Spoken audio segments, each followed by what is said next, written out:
I'm Ashley, And I'm Jasmin. and you're tuned into Ham Radio Stranger Things podcast. It's a ham radio. The Cadillac of ham radios.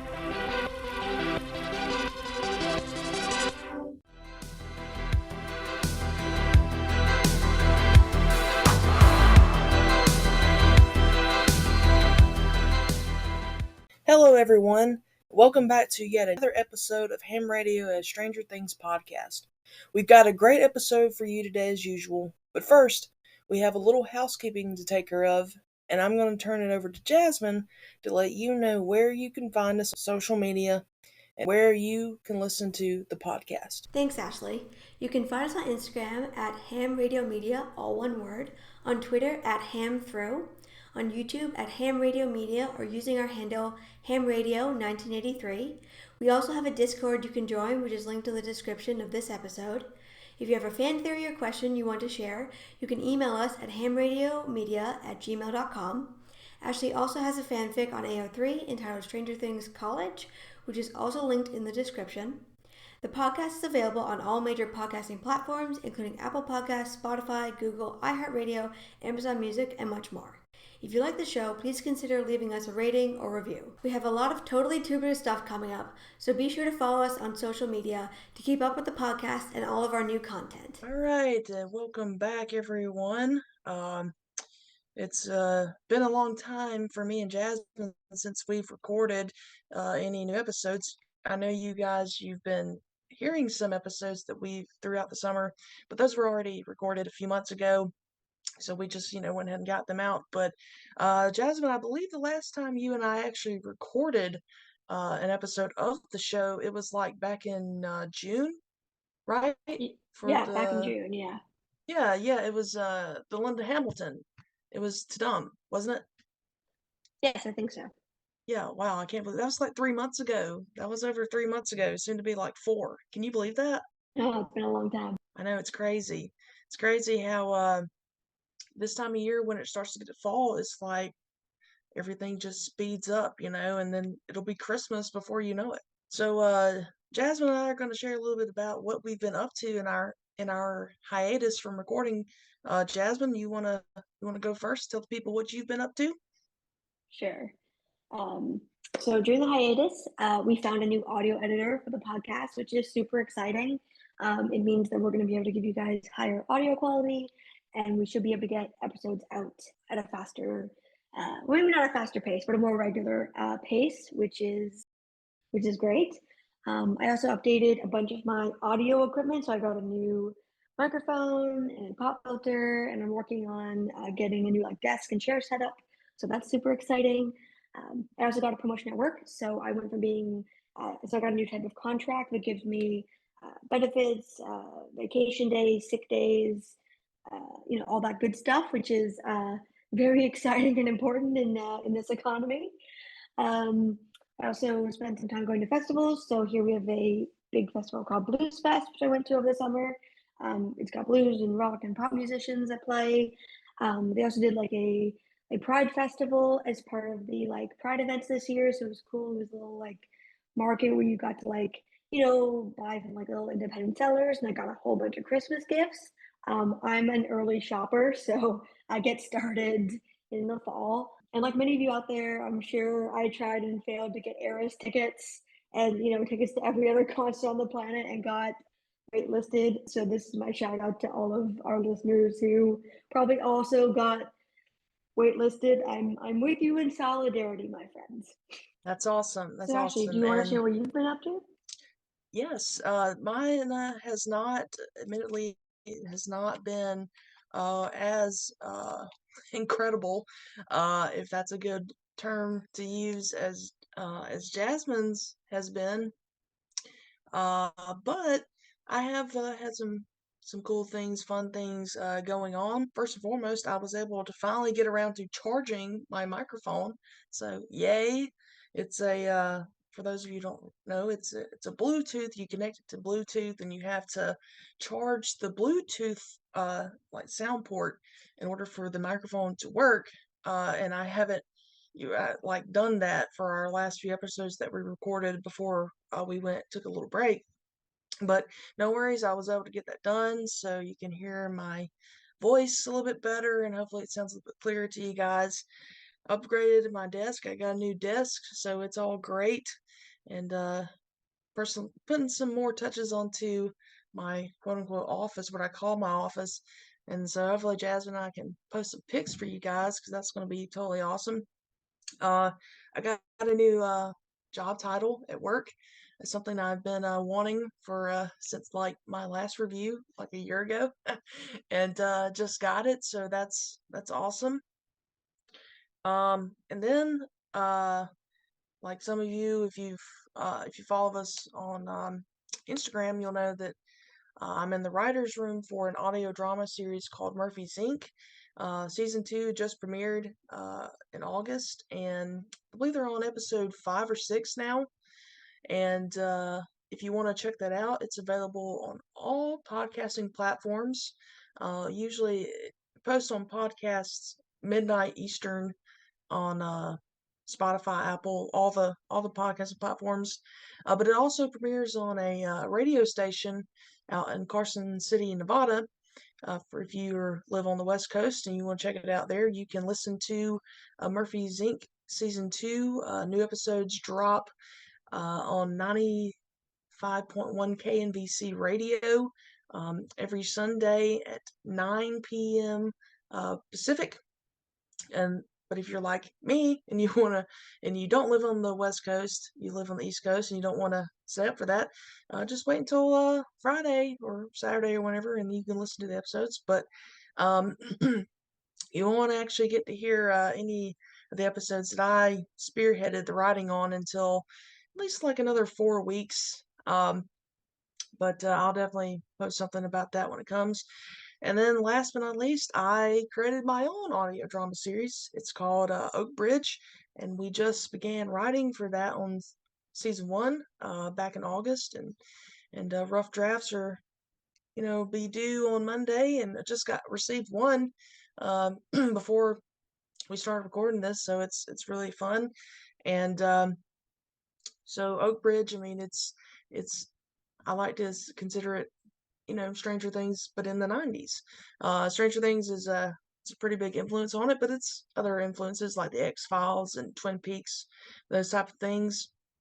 But basically, it's season 1 starts in October of 1991, and it's basically 2 teenagers are found murdered, and a small town police officer is investigating the deaths, and he, along the way, learns a lot of dark stuff about the town of Oak Bridge, Ohio, along the way, and yeah, that's basically it. And we're on Instagram, Facebook, Twitter, or X, whatever you want to call it. We'll link um, both of those shows in our show note description for you guys. If you want to follow us, that'd be great. But yeah, that's all I have going on. Jasmine, you want to say anything else? No, I'm good. Alrighty then, so we're going to move on today for what you really came here for, and that is, we actually have some good content for you guys. A lot of big things have happened since we last recorded, and I think, Jasmine, we picked a really good time to start recording once again. And today's episode, though, will be focused mainly on continuing what I consider a pretty popular series for us, our script breakdown of Chapter 7, The Massacre at Hawkins Lab. Today we have Part 4, and this is really when it's good, guys, in the show. And then after we get done with that, I'll tell you guys about a very interesting encounter that I had on the Discord, which has nothing to do with our show or Stranger Things at all. It's about my other extracurricular activities. But before we get into our script breakdown, we have so much content from Stranger Things to discuss. And I can't believe I'm saying this, but we're going to start with the casting announcement for the Stranger Things play. And I don't know about Jasmine, but I can honestly say that this announcement has only made me less excited about this play. Jasmin, do you want to go first in the comments about this? Yeah, I'm with you there. You and I have spoken about this a lot, but I think a lot of fans would probably share in our thoughts here that I mean the actors they've cast now that the casting has come out, the majority of them just don't look like the actors that play them in Stranger Things, like the Netflix series. So, like, I'm not super excited about that. Also, the actress they've cast to play Bob's sister, again, Bob's sister is never mentioned in Stranger Things. It's never referenced or mentioned that he has a sister. The actress they've cast to play her is Black. And so I'm like, is her sister adopted? Because, like, I'm sorry, but this is like, you can't, like, I'm all for, colorblind casting, but you can't just like you can't just switch up the race of the actors of you can't like create a character, make them a different race than the principal actor, and then not address it. And I'm like, like, so that got me. I'm like, whoa, are we getting into, like, if we're getting into Bob's backstory, I'd like it to be canon, and them inventing a made up sister, and and then having her be a different race again, especially when, like, it'd be one thing if different if the other actors, like, if they were playing around with, just acting, you're playing having someone who, looks like the actor but maybe a different race, I'd be like, okay, sure. But because it's only one actor, I'm like that just struck me as odd. I'm like, you're only doing it for this one actor. Are we going to get backstory on that? And yeah, they just don't look like they just don't look like the actors.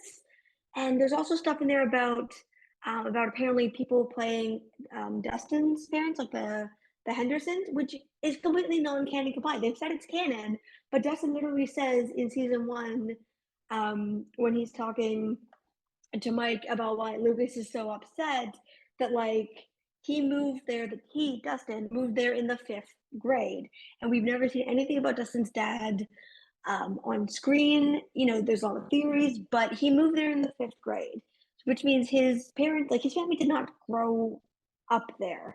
And Claudia doesn't seem to have the kind of closeness or that kind of sense that the other parents do, because they all did grow up there. Unless they're trying to imply that they lived there and then moved away and then moved back, but that's not what, like, that's, maybe they left after high school, but like that Dustin doesn't seem to indicate that at any point. So I just thought that was really weird. So there's just a lot of, like, non-canon compliant things, and the actors just don't look, with a couple of exceptions, they just don't look like the actors who play them on Stranger Things, a Netflix show. So I mean, I wasn't super excited about it before, but I'm like, yeah, like right now, I'm like, even if we could see it here, like where I live, I probably wouldn't go see it because this looks like so far from canon and what I love about the show that I wouldn't go see it. Ashley, what are your thoughts?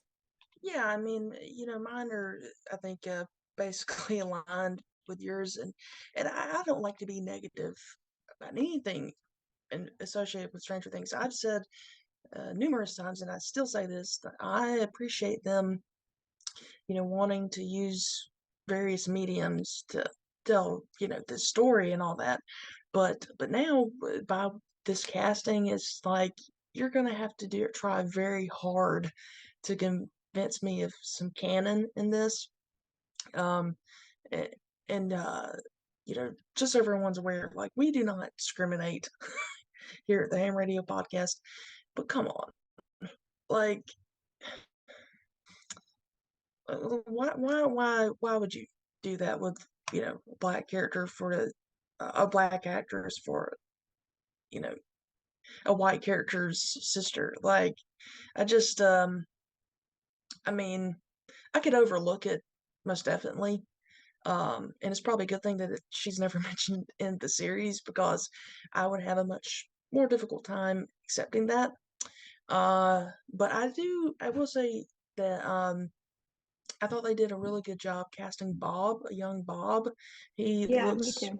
he looks probably the closest to any of the characters. I think probably the one that I really scratched my head about is the one who's playing Brenner from 1959, because like this actor looks like he's 30, and to me, Dr. Brenner is at least 40 in 1959. Yeah. I mean, he's got to be at least, and we've also already seen in season 4 like some footage of him from when Henry first, was brought to the lab.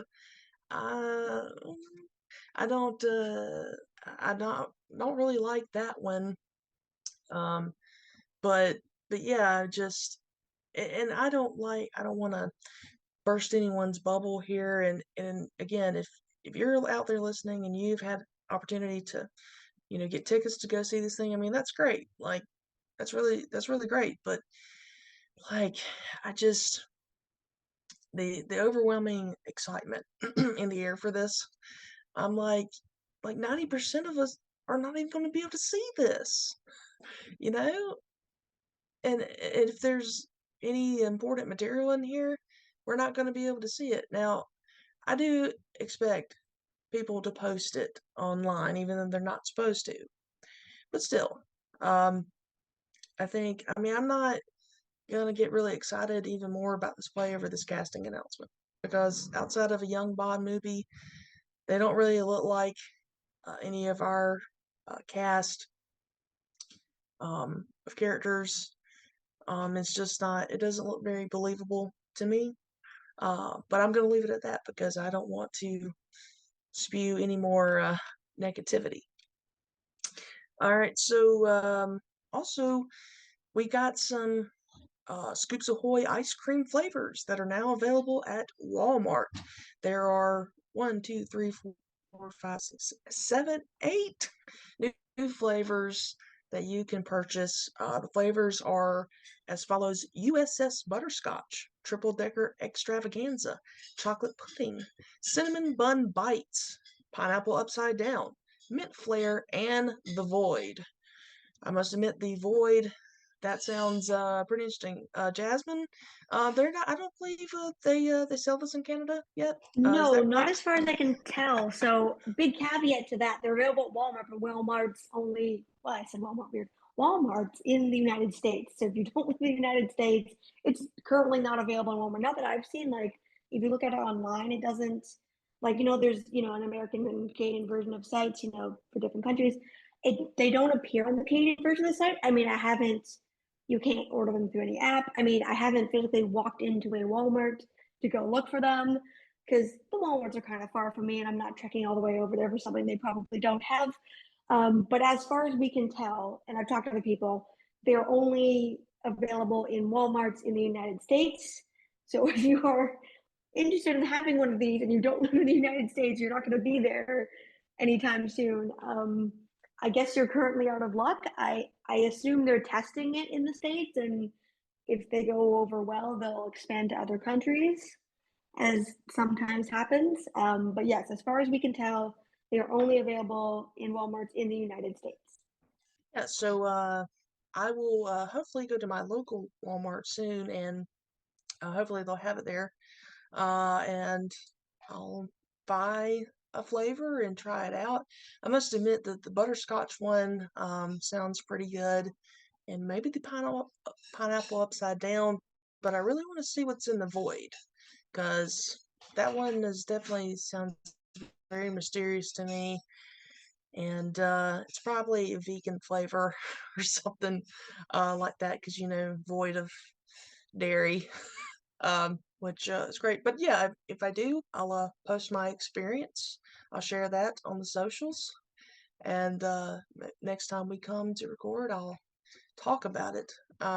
Yeah, and then like after that, either before or after that, um, we had an interesting video graphic that the Stranger Things It was account before. posted. It was before. So Yeah. Jasmin, you want to tell the people about that? yeah, so if you missed it, there was a kind of little graphic that we got, a little moving graphic where, like I said, if you a real or short video, if you want to be really specific, about like it was of the damaged Starcore Mall from season 3, with a sign that said "Sorry for the mess." Our caption said, sorry for the mess. And people were like, oh, what could it mean? Because the mall was destroyed. And people were like, is it promo? Is it stuff for season 5? They're trying to do, because the strikes were still going on at the time. And people were like, well, they can't do stuff because of the strikes. Maybe this is it. And then when the Walmart ice cream flavors were revealed, people realized that, oh, this is promo for, for the new ice cream flavors because it's Scoops Ahoy, themed, or Stranger Things themed ice cream under the banner of Scoops Ahoy sold at Walmart. So kind of the gimmick is, it's being sold at Walmart because Scoops Ahoy no longer exists in the Stranger Things universe, at least in Hawkins, because the mall was destroyed. I mean, we know Surfer Boy Pizza expanded into Nevada, so I'm sure Scoops Ahoy has expanded other places besides Hawkins. But that was, as far as we know, that's the only connection, from the graphic to what's going on. But we now, thankfully, as we'll get into it in a minute, the writer strike tentative deal was reached. So we now have, information coming out of the Stranger Things writers account for the first time in quite a while. However, the actors' strike is currently still going on. So Ashley, do you want to talk a bit more about that? Yeah, certainly. So for those of you who may not be aware, but hopefully by now you are, the Writers Guild Association strike that has been going on since May, I believe it's 146 days that they were on strike, has officially ended. Yay! So they had meetings like all last week. I read they started meeting on Wednesday for like 10 hours on Wednesday, and then they met again on Thursday, and then really did they meet on Saturday too, Jasmin? Do you remember that? I don't remember if they did, but I mean, they probably did. I mean, it went on for quite a while. And so we were kind of all thinking, wow, we might get some news come Sunday. Well, come Sunday, we did not get any news, but on Monday morning, they posted on their social media accounts that they had reached a tentative agreement. Now that meant, the writers could come off the picket line, but if they wanted to, but they hadn't really officially signed the contract yet. So the writers were still on the picket lines up until Wednesday, wasn't it? That they officially signed the contracts. I think so. And yeah, I think it was Wednesday. Yeah, and which you can read the contract online if you would like to. We'll try to find the link to that and post it in the description. But yeah, I mean, as mentioned, I was very excited on Monday when I read that news, but at the same time, I was a little bit nervous because I'm like, well, this is only a tentative agreement. Either side could very well change their minds and decide this is nope. We don't want the continue with this agreement. But unfortunately, that did not happen. And so now, I think the biggest question is, what does this mean for Stranger Things? Jasmin, would you like to, give what we know thus far about how this affects Stranger Things? For sure. So we know that both Stranger Things and Wednesday are a top priority for Netflix. They've, come out and said that, and the Stranger Things writers account has tweeted about this as well. Basically, those are their two priorities because, to get that stuff, back into production as soon as possible. Those are, two of the best. Two of the series have done the best for them, and as the Stranger Things writers account has commented on, if particularly, for Stranger Things, but also for Wednesday, we've already lost a year, or almost a year of production on this stuff, plus the stuff with COVID for Stranger Things.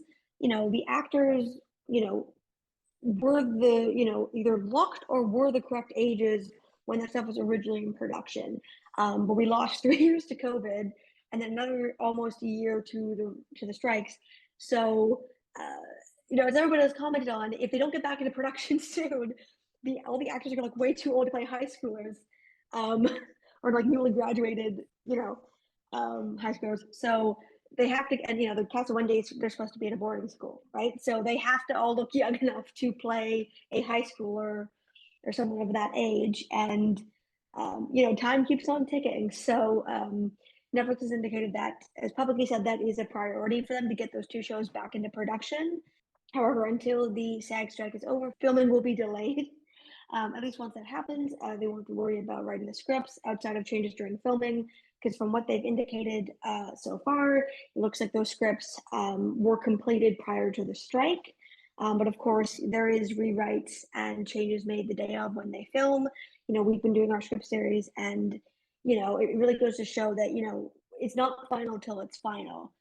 Because there are some scenes are identical or almost identical, but a lot of stuff does get changed as they film it, so that's super important.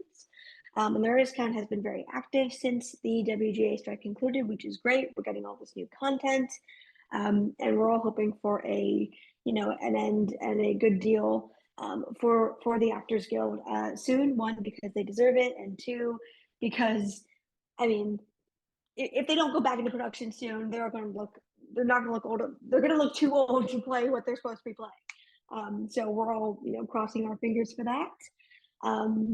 Ashley, do you want to talk a bit about what we've recently gotten from the Stranger Things writers account? Yes. Before I do that, I would like to say that the SAG after strike, which is the actor strike, is still ongoing. However, they are going to meet with the studio reps on Monday, this Monday, October 2nd. So hopefully they'll be able to make a deal with that one as well, because until that one ends, even if writing had already been done and all that, they obviously can't go back to straight into filming until the actors are no longer on strike. But yeah, the Stranger Things writers Twitter account has been posting some Pre-Vis graphics, and if you don't know what Pre-Vis means, it's pre-visualization, which is the process of visualizing a scene before creating it.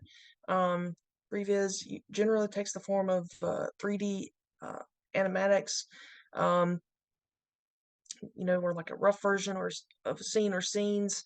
And the Pre-Vis artists usually start with a 2D storyboard from a concept artist, which is, I assume what's taking place with these. And they are very interesting to say the least. I kind of hope we get a few more of these, but at least it kind of shows that they are making significant progress behind the scenes despite the writer's strike and everything like that. Certainly hope that Jonathan looks better on the screen than he did in his Pre-Vis. Jasmin, I know you want to talk about that. I just coming out of, I'm not the first person to comment on this, but coming out of season 4, Jonathan looked absolutely awful that season. And I know they did that on purpose, but I didn't think he could look any worse. He looked so bad in season 4, you actually forget that the actor who plays him is an attractive person. That's how bad his entire look was. And I didn't think he could look any worse. I don't think anybody did. And then we all saw the previews and we're like, wow, it could have been so much worse. It literally looks like one of those crude animations of a Neanderthal or early human. That's how bad it is, especially compared to Steve. I love that even in a Pre-Vis, Steve looks better than Jonathan. Jonathan has fallen so far in terms of he's just not taking care of himself, and Steve clearly is, to the point that Steve's Pre-Vis obviously looks a lot older than his actor. Because the joke they were making is if we don't, the strike doesn't end soon, we're all our actors are gonna look like this. But he's sorry, I was gonna say, I think the best part about Steve's is he looks just like Steve. Jonathan does not look like Jonathan at all. Yeah. No, 100%. He looks like Steve looks like him, maybe a little bit older, and his shoulders are too big. Like his shoulders are massive.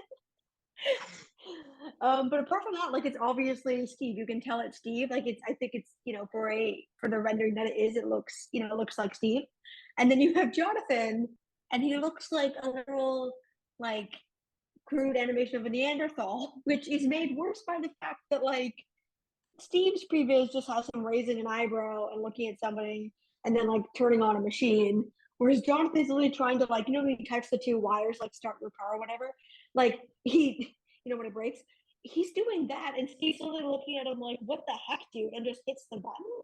So like even in his previs, Jonathan is apparently completely like still completely out of it, presumably just stoned, like trying to be like, I'm going to do this like big rudimentary thing and like this, I'm gonna like he's trying to, you can tell he's trying to be helpful, and Steve's just like, what the heck are you doing, man? And it's the button. And so like the fact that's from episode 1, I'm like, oh my god, like like oh, like even the writers account was like they did Charlie Dirty. It's like yeah they did, like you didn't think it could look any worse, and then it did. Like I hope that that scene is actually in season 5. I'd love to see what it looks like on screen. But it took me a few minutes to like figure out like what they were doing. But yeah, I mean, I think it's pretty cool stuff to see, the behind the scenes stuff, regardless of, how bad a character, you know, um, looked in that. So Jasmine, are you ready to get into the script? I'm ready. Let's do it. All right, so we are back yet again inside the Russian prison, and this is Murray. He is disguised as Yuri, and they're trying to get into the prison and to rescue Hopper. And I will say this was probably one of my favorite scenes of the whole Russian plot. Even though I didn't really like that plot, but this scene was really funny to me, and I mean, I really liked it. I think it's a lot of filler for time wise, but it's funny stuff. Jasmine, would you like to comment on it? Yeah, I agree. This is probably one of the funniest scenes that exists in the Russia plot. Like I think Brett Gelman has some great acting here. There's some great improv from him, when he's pretending to be Yuri that's not in the script. And so it gives me the impression that, they obviously filmed it the way it was scripted, and then they just had him kind of, go and do it and do some improv. And I think that came out really, really well. And I noticed too that like we looking at the dialogue, when they get into the prison and they're talking to the warden, the dialogue that Murray has is pretty much identical, except for one really key thing, and I want to talk about it. So I've touched on this before, but something I really loved about season 4 was that they found a way to make the storyline about Victor Creel and what happened to him creepy and interesting and suspenseful, while also being really respectful of of mental health and of mental health institutions and mental illness and the way that stuff is treated. Of course, we as the audience know that Victor Creel, is not mentally ill. Like what he experienced really happened, but because of what Henry did and the way it looks, he's wound up at Penthurst. And I really appreciated how they showed the facility in a realistic way. They took the time to debunk a bunch of myths when Nancy and Robin visit, and they didn't need to do that, but they did a really good job of it, and I really appreciated that as a viewer. And I think it goes to show, I'm assuming they had a consultant for that, for those parts of the script, and I think whoever that consultant was probably there when they were doing these scenes as well, because 2 of Murray's lines about a lobotomy and plucking out Hopper's tongue were removed. And I'm really glad, because removing those lines doesn't take anything away from the scene. Brett Gelman had some great improv here, and since they made it such a point with the rest of the season to tackle the topic of mental health and the treatment of people with mental illness or perceived mental illness, they took the time to treat that with respect. I'm glad that was removed because lobotomies really aren't something you should be joking about. Mhm. And I think a lot of the times that stuff gets played for laughs, the crazy mental patient, and people kind of laugh off as if it's okay to laugh at that stuff. And something I really loved about this season was that stuff was treated with respect, and you can tell that, like, again, I'm assuming they had a consultant, but you can tell that this stuff was removed or changed, kind of in response to presumably a consultant saying something, or changes were made. And what I really love is that it doesn't take away from it doesn't take away at all from the comedy of this scene any more than treating Victor Creel's storyline with respect took away from the suspense or the creepiness. Like, they found a way to do it respectfully, and I don't hear enough people talking about that, and I really love that about this season, because to me, as someone whose life has been touched very much by mental illness, um, I I've always, I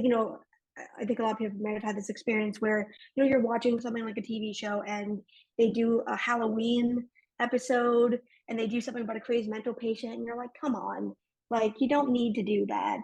And I really appreciate they found a way to do that and still make it cool and interesting and creepy and funny and all these things. And I love that they showed that you can do this stuff and make it fun and interesting and cool to watch without basically without taking shots at somebody's expense. You know what I mean? They found a way to do it without taking away anything from the scene in terms of humor or suspense. So I really appreciated that. And you can tell that, like, in the first draft, the stuff was probably a bit more crude in the sense of, like, oh, we're going for this, like, creepy vibe or this suspenseful vibe. And that's stuff that, people, writers, have been pulling for ages.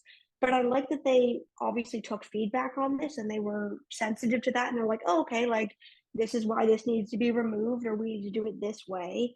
And I really like that they did that, because it shows, you don't have to do that to make it, for the joke or the suspense of the moment to land. So I really, really appreciated that. And I hope we kind of see those things carry over into season 5, because I assume we're coming back to Victor Creel and all of that as we go through Henry's story. So that was just something I really, really appreciated. I think this in this scene as well is you know probably the most time when Murray acted more like Murray um, throughout season 4 up to this point. But what in reading the dialogue from the script, something that jumped out at me, and I'll read this piece of dialogue to you.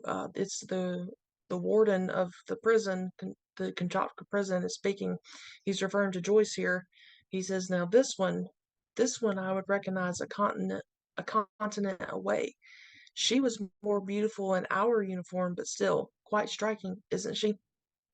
And it made me think, this comment, and then in episode 2 of season 4, when they're beating up Hopper, in the interrogation, they show him a picture of what a security camera footage took a picture of him, Joyce and Murray, or him and Joyce at least, in the Russian base at the mall, and saying, like, who's this woman and all that. And it's like, during the 80s, like at this time, 1986, I mean, that was like at the peak of the Cold War.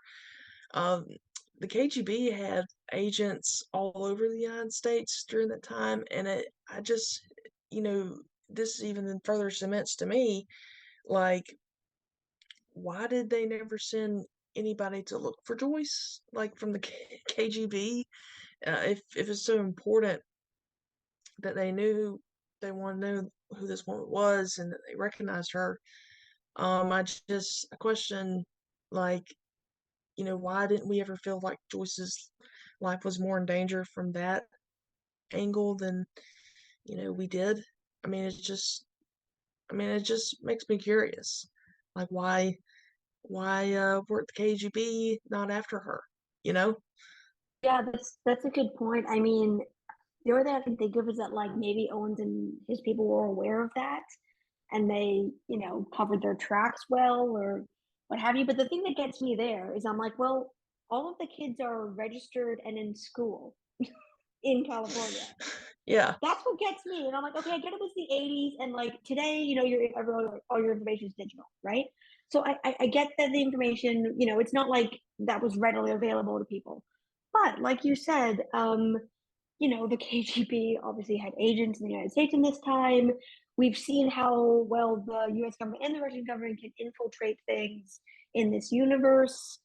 So yeah, I do find that, and also like she's under the name like Jane Hopper too. So like the fact, like I feel like that is a bit of a plot hole in the sense that like they're registered and working and going to school in California, and if someone's looking for you, but like until Elle gets arrested and it flags, the only thing I can think of is that like Owens's people must have done something because it's not until she gets picked up by the FBI that flags. But even like that flags to his people because they go and intercept it.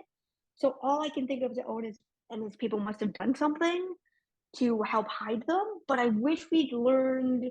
I agree. Like I wish we'd learned more about that because I feel like this season was so bloated and there's stuff we could have cut or sped up, and it would have been cool to learn more about like how did Owens and his people hide them? A lot of it's implied, and I really would have liked to know more about, I had a friend of mine I was watching with, who said afterwards, she's like, are we going to learn more about, why the KGB are after Joyce? Is it just because of the stuff with the ball? Is there more to it than that? And I don't know, maybe we'll pick it up next season. I don't know, but I agree with you. It would have been cool to kind of see more about, if Owens helped hide them and that's why, get into more of that or kind of learn more. Yes, hopefully we will, but I don't, not at the expense of the Russian plot coming back in to this show ever again. So after this, we get the build up to um, the Demogorgon fight pit scene, which again, like really, the only thing that's really on display here is just more showing us how much Joyce loves Hopper, which it's cute. You love to see it. And so after that, we go. Oh, something else before we move on though. Something else I Yes. noticed is they probably cut this for time, but I noticed in the script they walk through the laboratory and then into the control room, whereas in the final version we cut straight from wherever they're being held to the control room. And I feel like they probably did that so that like the impact of when they all like go into the laboratory for the first time, like that's, you know what I mean, like the impact of visually seeing the demogorgons in the, what do you call those things, in the vats of whatever. Like I feel like that has a bit more impact when you haven't seen it before, versus if they'd walked through the lab and then got to the control room, it wouldn't have had the same impact. So I just thought that was interesting. Yeah, I didn't notice that. Yeah. And the other thing I noticed too is that like in the script, it says, you can see Joyce's emotions when she sees Hopper in the demo pit, and as well as Murray's, and then like Murray struggles to stay in character because of that. Whereas I feel like on screen, Joyce's emotions really come through because she's like, I think because she's allowed to in that moment because she's she's pretending to be a hostage. Whereas Murray keeps his cool, he seems more nervous than before, but not like emotional. And again, I feel like this also kind of mirrors some of the stuff we got with Brenner this season, where in the script, I think both Murray and Brenner are a lot more emotional, whereas the version we see on screen is a lot more calm, cool, and collected. And I feel like that was an acting choice, and I feel like that was the right choice because I feel like it makes more sense for their characters to be like, Brenner's someone who is, believes wholeheartedly he's doing the right thing, get it done at any cost. So I feel like, for the payoff to work there, he has to be played that way. And Murray, because, he's somebody who's like, down for the ride, Hopper later asked him, he's like, "Are you okay?" And he's like, "Are you kidding me? It's the best day of my life." Like, for that to land, you know what I mean? He has to be a lot more collected in earlier scenes. So something I've noticed as the script, as we do our comparison, is a lot of the stuff the actors have to play it a certain way. We have to not or do something earlier for the payoff to work, because this season is all about build up and payoff. I mean, I feel like a lot of that payoff got moved to season 5, but that's another topic. And another point on this is I noticed that Dimitri/Enzo has dialogue in this scene that's not in the script, where he says to Hopper when they're in the demo pit, like, "I hope your prayers have been answered, American," which I feel like probably was added so that there's payoff when Joyce and Hopper reunite. And right before it, Dimitri's like, "Oh, I was, really hoping for that miracle," and they're talking about his miracle. I really thought our prayers have been answered here. And then Joyce and Murray come through. Like, I feel like that payoff works so much better because you have the follow through of like Hopper and Dimitri repeatedly talking about this, and then his miracle in the form of Joyce and Murray does come through. So I feel like they set up that payoff really well with like the dialogue and the acting choices here. So those are some other things that I noticed as well. It's good points that you brought out there. I totally did not think about that, which, admittedly, I don't really watch the Russian scenes when I rewatch season 4. I know that sounds bad, but I mean, I gotta be truthful here. I just don't. Uh, but so after we leave the Russian Demogorgon pit and we go back yet again to the Rainbow Room, we're in a memory of Eleven's, and I love how in the script they put for the location, they put interior Rainbow Room with memory in parentheses, and I really like that because I'm sure there's fans of the show out there, including myself, who maybe have kind of rode the fence of is this all like simulated, or is this her actual memories that she's going through with Nina? So it is confirmed, like, this is a memory of hers that actually occurred.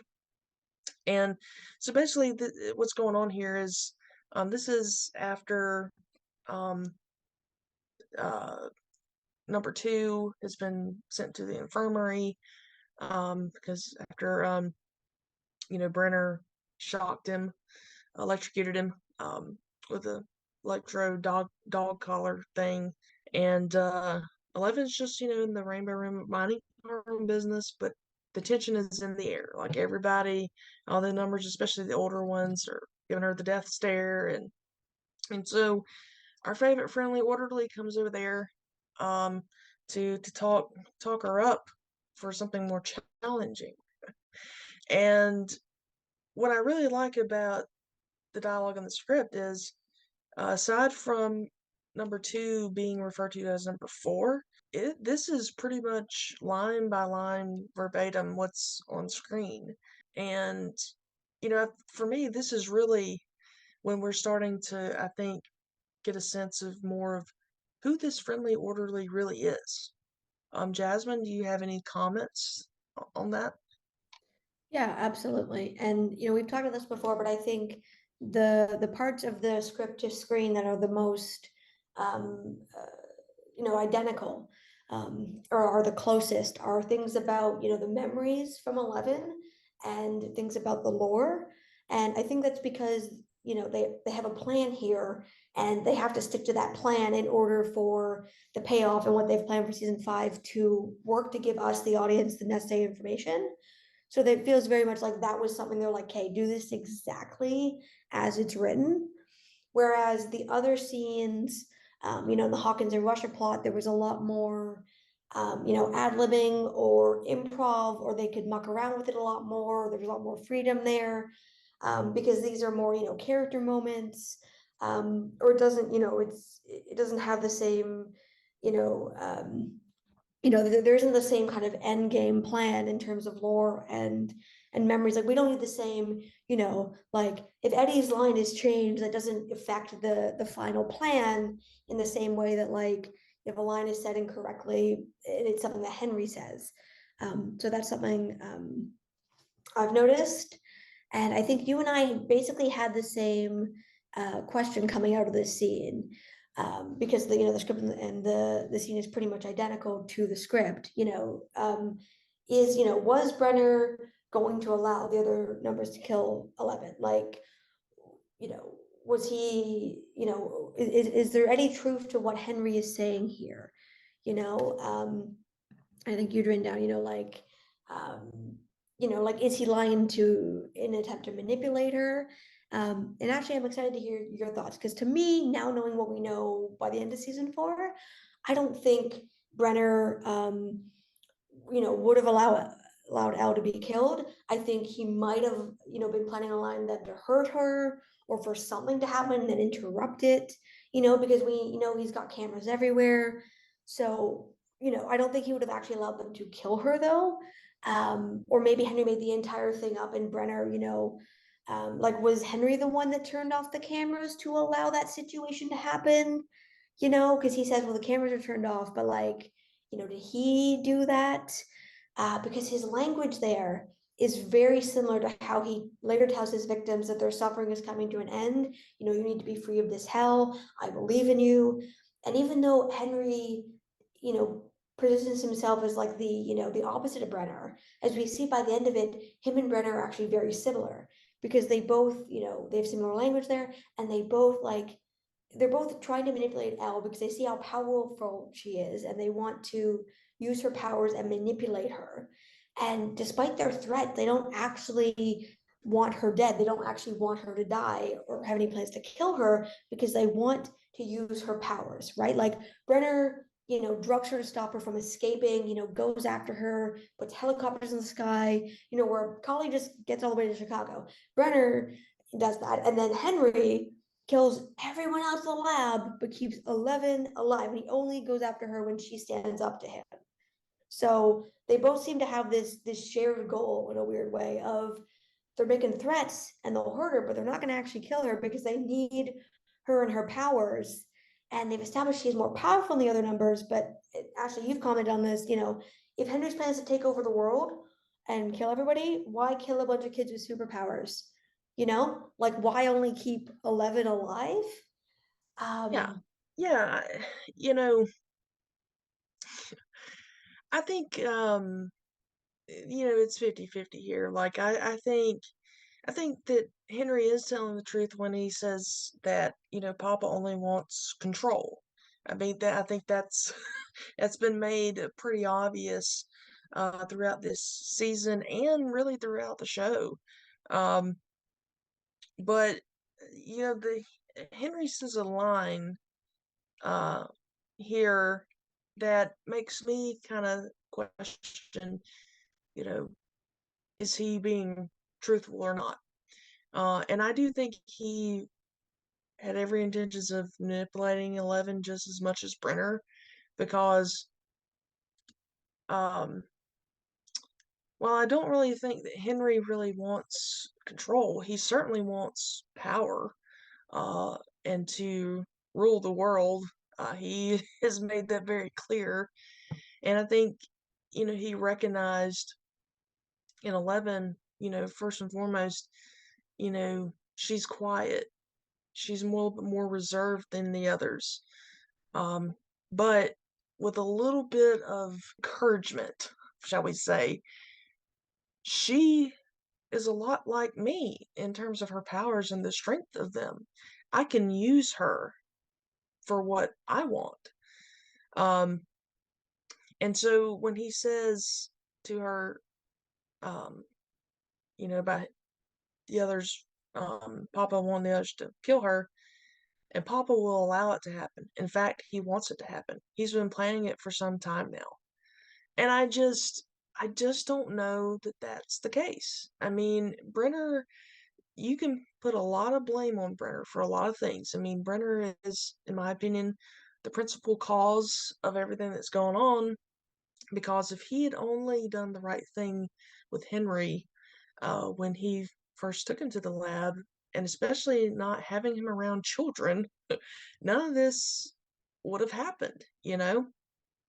But with that line, again, I really question that. I don't, um, I think from the flashbacks, with Brenner specifically, I mean, I hate to even say this, but I think it's the truth that Brenner, in his own sick way, I think cared about these kids, like really and truly. Um, just a little bit more twisted than normal people care about children. But I do think he cared about the children, and I don't think he wanted any one of them to ever be harmed. And I mean, you definitely saw that when the massacre took place and he, was looking around and saw the kids. I mean, he was genuinely horrified and upset by the deaths of these children. And I and for a long time I thought that he had ordered 11 to kill the other kids. That's why we never had, seen the other children in the lab in season 1. Um, but and we're kind of jumping ahead a little bit here. We'll get to it, certainly when we get to the end of this episode. But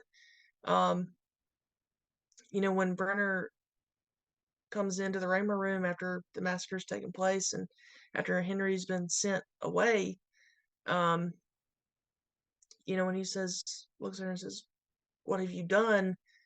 In that moment, I mean, I think he's definitely saying, like, I know that Henry has manipulated you and you've freed him, so to speak, and he's the cause behind this. So I don't, based on that, I just don't think that Brenner was planning for 11 to die, because out of anyone that was a threat, it would have been number 2, because at that point he was the strongest other than Henry. Yeah, no, I definitely agree. And just the fact that Henry, we knew, Brennan knew what Henry was capable of at like the age of like 10 or 12.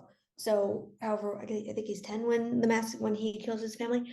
But like whenever that happens, like he knew what he was capable of as a child, right? But most people would look at that situation and be like, okay, either we're locking this kid up or we're just gonna like euthanize this kid because he can't be like he can't, we can't allow this to exist in our world, that kind of destruction. But the fact that Brenner instead took him in and like took his powers and replicated them into other children and formed a whole program, according to Terry's sister, the program was supposed to be shutting down, Yeah. You know what I mean? Like, Yeah, and yeah. Brenner revitalized it through Henry. And so the fact that his response to Henry killing his mother and his sister and then attempting to kill his father when that didn't work, framing him for it. Like the fact that his response to that was, I'm gonna keep this kid on and use means to control him rather than locking him up or killing him. Like the fact that that was his response tells me that it was never his intention to kill any of the kids because he wants to use them, right? Yeah. Because at that point, either Henry with his powers is the strongest. When he can't use his powers, you're right, like 2 is the strongest. So I agree. I don't think that was ever Brenner's intention, and other people have pointed this out. But that, I think his treatment of 11, Brenner's treatment of 11, by the time we get to season 1, is definitely, he's a much harsher person than we see in these flashbacks because he's, that the fact that like all these test subjects are gone and like it seems to be implied to me anyway that the government gave him money to like continue to work with 11, but nothing beyond that, right? Like we're not taking in more kids. We're not, you've shown you can't handle this, but we also can't, like in their minds, can't let this quote dangerous kid out into the world. So like that probably all like cost him, in his mind, the ability to expand beyond that. And I don't think he would ever take that away from himself. Do you know what I mean? Yeah. So I definitely agree with that. I think he is Henry is manipulating her here because I don't think he would have. And again, it's again something not even Henry wants. Like neither of them actually want to kill her. They're just threatening her and manipulating her, but they're not going to actually do it. Mhm. Because like in season 4, like he has, Henry has literally, he says, I want you to watch to 11, right? He wants her to Yeah. suffer. He could have just used those vines and be like, and strangled her. Like he could have just done that, and he chose not to.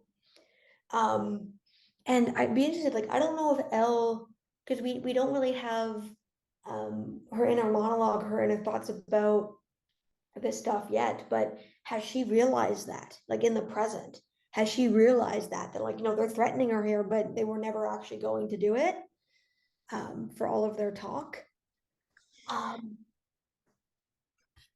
Yeah, yeah, and too, it's the dialogue that Henry follows all that up with, and 'cause she's questioning like, well, why does he, Brenner want to kill me? And he says, you frighten him. He knows you're more powerful than the others. And I'm like, no, sir, you frighten him. He knows that you're more powerful than the others. And I mean, I hate to even say this, but just based on what we saw from season 4, but from 1979, like 11 was not the most powerful one of those children. Um, during all those tests and stuff. Now she became, I think, a little bit more powerful. Certainly when she banished Henry to the Upside Down, but no, like Henry frightened Brenner. Henry was the one he knew was more powerful than the others, and I mean, I would really love to know uh, if something happened in the 20 years between 59 when Henry was first brought there in this massacre, because there's a reason that Brenner put the Soteria chip in his neck. I mean, there's no doubt about that. And I also would love to know why Brenner decided to have this man around these children, despite that. But yeah, I mean, I kind of think that Brenner definitely saw a lot of potential in 11, that she can be really powerful like Henry. And I kind of would even go as far as to speculate maybe Brenner one day wanted 11 to be the one to defeat Henry when things got too much and too out of control, and to cover Brenner's mistakes, which is what he tried to do in season 1, but you know how that worked out. What Like do you think? 100%, I agree with that. I think that I think from what Elle basically acknowledges that when she's talking to Brenner in season 4, saying that you were looking for Henry. All those people died because you couldn't stop looking for Henry. You wanted me to find him. That was the end goal. And so when he tries to play it off, and when he tries to justify what happened to what he did to her mother, like Elle's not buying it. And I think that's new for Brenner because, and I think also you see it in Elle's interaction with Henry too, that this is a new feeling for them. They're used to her believing their lies, but because she's had these other experiences, she's made friends, she's fallen in love, she's found a family, she's developed, those kind of critical thinking skills that, we all develop over time as we gain new experiences, new knowledge. She's developing this sense, and it's not working anymore. You know what I mean? And that's why they resort to violence, because it doesn't work anymore, because Elle's seeing through it. Even if she doesn't totally understand like what their actual motivation is, like she knows it's no, like she sees that it's no longer, she's seeing through the lies and the manipulations. Yeah. Which is, why they start resorting to other means, which don't wind up working either, because they don't count on her being so much stronger than they're anticipating.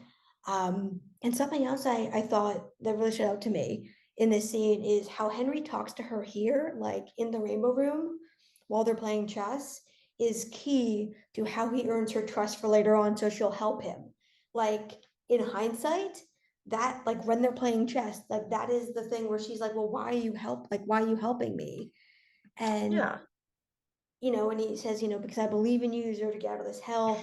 And he's like, at the time, it's kind of like, it seems like a nice thing, but then we find out later on he's just doing that so she'll feel this sense of reciprocity, and Yeah, she'll help him yeah. in return. And he plays it like Jamie Cameron does such a good job of this. He deserves all the awards for this because he plays it so well that when we get to the tunnel scene at the end, like he doesn't even move towards the tunnel or anything. Like he could have, but he just stays there and she's like, wait, you're gonna be stuck here. I can help you. He's so careful and he's so good.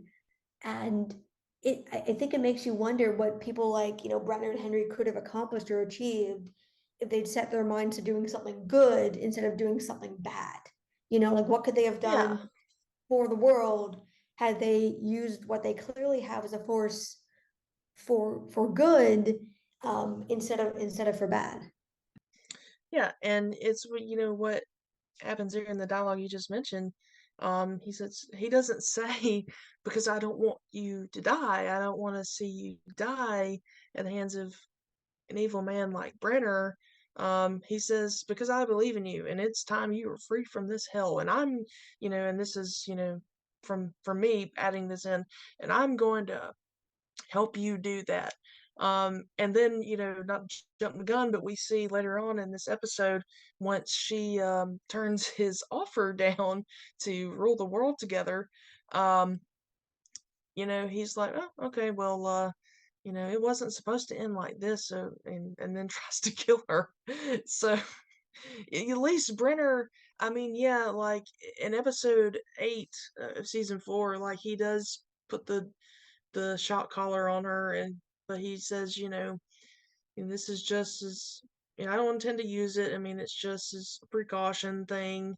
But even Brenner, like, we never once see in this show, whether it be season 1 or season 4, that Brenner wanted to kill her, but Henry wanted to. He did in 1979, and then he tried to do the same thing in 1986.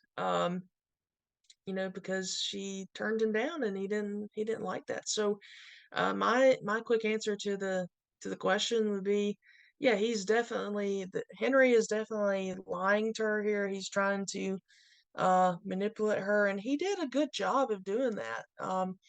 It was I will say this, and again, we're going to get to this when we get to this scene, but if he had not went on a 15-minute monologue rampage about the world and how it sucks and his parents and how they suck, um, he probably could have convinced her otherwise, Right?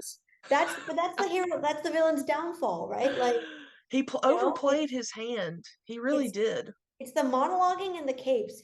Like that whole line in The Incredibles, no capes. It's the capes and the monologuing. Because if they didn't Yeah. do capes and they didn't do monologues, it'd be like, well, and now you're dead, and he could just go on. Yeah. Like, game over. But they just gotta monologue, they just gotta wear those capes. I mean, it's gonna get them every time. I know. And how on earth this man thought that doing that, saying all that to an 8-year-old child would be to his benefit is beyond me. I mean, Henry is just like Brenner. I mean, he really is. Yeah, for sure. And I mean, they think they're gonna convince her, and she's just like, even at the age of like 7 or 8, she's not buying it.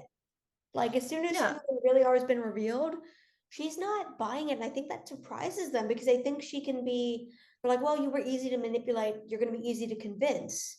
But what they don't seem to grasp is Elle has this, innate sense of, once you realize she's being tricked or manipulated, she's like, I don't like that. You're not being honest, and I can't trust what you're saying. Um, she's not someone who's easy to manipulate or trick once she understands what's going on.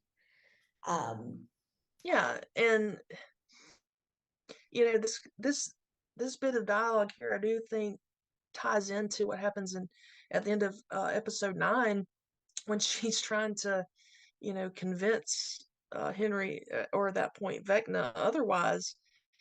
And she's like, Papa is dead, um, remember him, the man you said wanted to kill me, and this awful man, and how controlling he was and how bad he was, and he's just like, oh, he was just mediocre.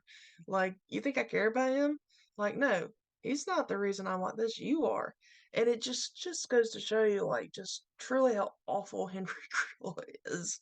Like, I think he may be worse than Brenner, because for him to go on this, this whole thing about Brenner wants to kill you and all that, and then, flash forward 7 years, and it's like, no, he was just a mediocre man. Like, he's not better than you or I are. Like, we're better than him. We have powers. Like, who cares? You know? Yeah, 100%. And I think what's really interesting about Elle's arc as a character is that there's this interplay between, by the time we get to season 4, where you have, people like Henry and Brenner are like, you are special because of your powers. That's the most important thing about you. Like, you're basically nothing without them. That's basically the message there. And then on the flip side, you have, people in Elle's life who either be like, oh, you're special because of your powers, but we love you even without them, or I don't even want to acknowledge that you have them, not really. And how that's like there's kind of two warring forces for Elle. And I do appreciate they've taken the time to kind of show her trying to grapple with that.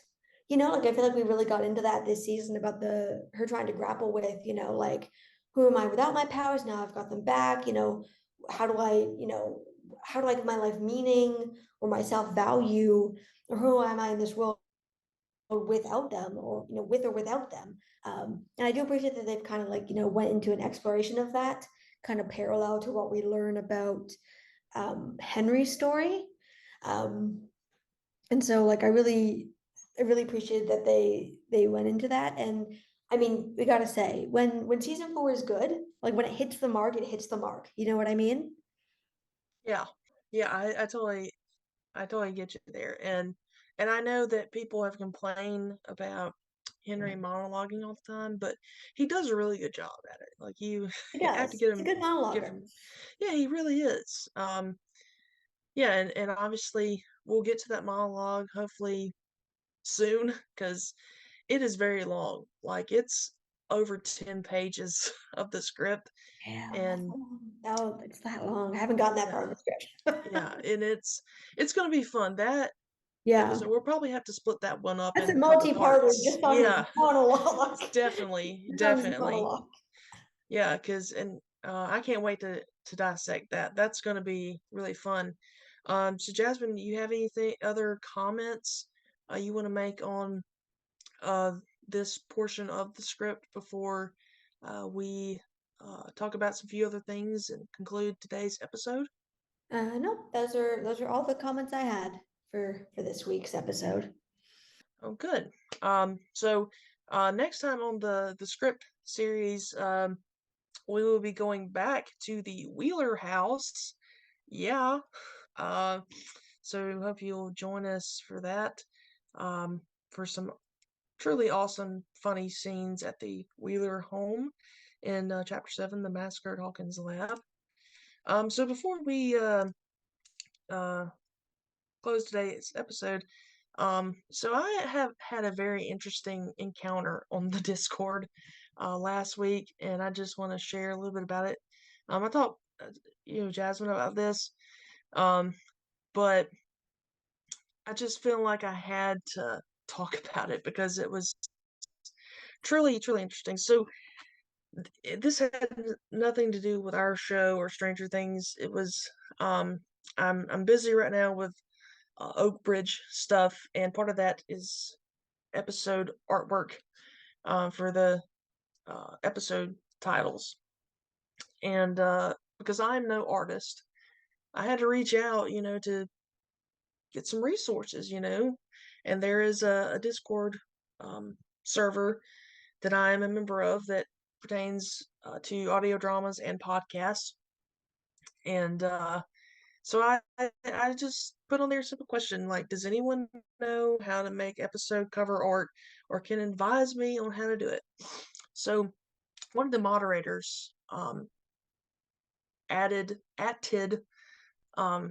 another person in the server that could be able to help me. And I've kind of had like a few run-ins with this person before, but none like this. And so the person, instead of like DMing me, just comments on the channel that this was in. So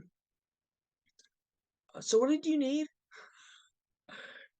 And I wanted to say, can you not read? I mean, did you not see the comment that my question that I put up there? But anyway, I re-explained what I was there for. And then again, instead of DMing me, this person proceeds to like just give me a hard time about it. And it was such a mass miscommunication fiasco. It was terrible. And I was like, I'm not an artist. I need someone to create the artwork for me, or can at least show me what software to use or how to do it.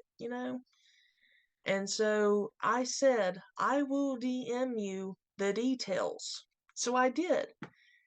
And then instead of responding to the DM, this person goes and replies like airing all the dirty laundry on the channel, and is just like, in my opinion, being really rude about it, and is including other people in the server. How did you do all this? And then again, in the channel says, the next time,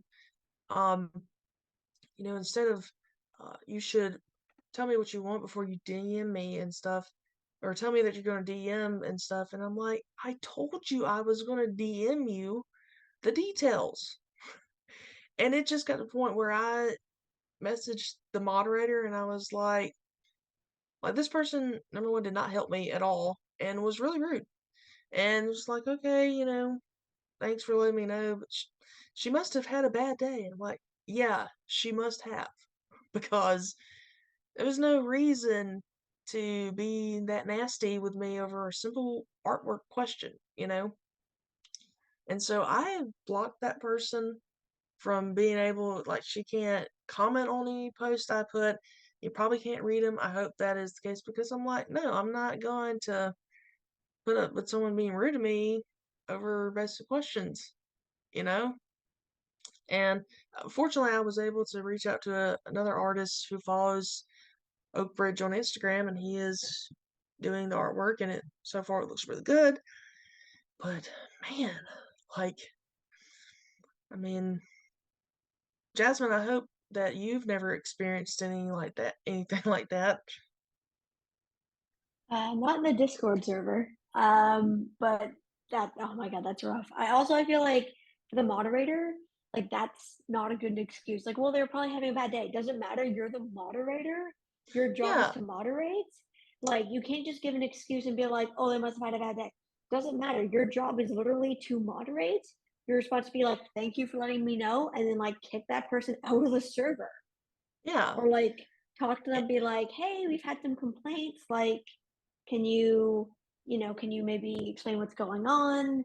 And then based on their response, like make a decision from there. But if you're like, I never get people who like sign up for jobs where you have to moderate, or, like you have to do a certain thing. And then when you come to them, they're like, oh, well, they probably had a bad day, or they don't do anything. And you're like, then why sign up for the job? It's not, you know what I mean? Like, if you're not actually going yeah, to moderate, why be a moderator? yeah, exactly. And I mean, this person, um, I've seen where she's commented before on other people's stuff, and to me, it's kind of testy, you know. And I tell you right now, like, if we ever had anything like that go down in our Discord server, I mean, and anyone uh messaged us with a complaint about that person doing that would no longer be a member of our server. I mean, we don't want to discourage anybody from, openly sharing opinions or or anything like that. And I understand that, sometimes when you're typing something, it can come off differently than maybe in your head or way you would say it. But I mean, come on. What really got me was her posting that on the public channel. Like, no, DM me that kind of stuff. Like, please don't air this out on the public channel, because some of the writers that are on Oak Bridge are in that server, and I'm like, I don't want them, seeing that, or anybody else seeing that. And two, like, this server is supposed to be a resource server for audio dramas, and I'm reaching out for a resource. Well, anyway, that's the tea from me. The tea has been spilled. Yes, it is very hot. Very hot tea. It's gone everywhere. Yeah. All right, so Jasmin, you have anything else? Last words before we go? Nope, no final thoughts from me. I'm good. Awesome. So yeah, hopefully also by the time you guys hear this, we'll have our Patreon up and running. Hopefully we'll have that. Well, we got some cool stuff coming up that we're trying to get out before the end of the year, folks. We're trying. We've got the Patreon working hard on. We've got a website that's going to be launching soon. So we've got a lot of really great things coming up this fall for you guys. Yes. And I think that's probably the silver lining. If there's one big silver lining from all the strikes, it has been that we haven't had, a lot of content to talk about. So we've been able to take a good, much needed break and, rest up, so we come back and do some good episodes and get the other balls rolling. So yeah, stay tuned for our continuation of the script breakdown series, and also hopefully again a Patreon episode will be coming your way soon as well. That's all I have. And that's our show. If you like what you heard today, be sure to subscribe and tell your friends. Our theme music is provided by Neon Knights, and our sound editing is provided by Ashton Cooper. Thank you for listening to this episode of Ham Radio, a Stranger Things podcast. Please join us next time, same dial, same time. Over and out.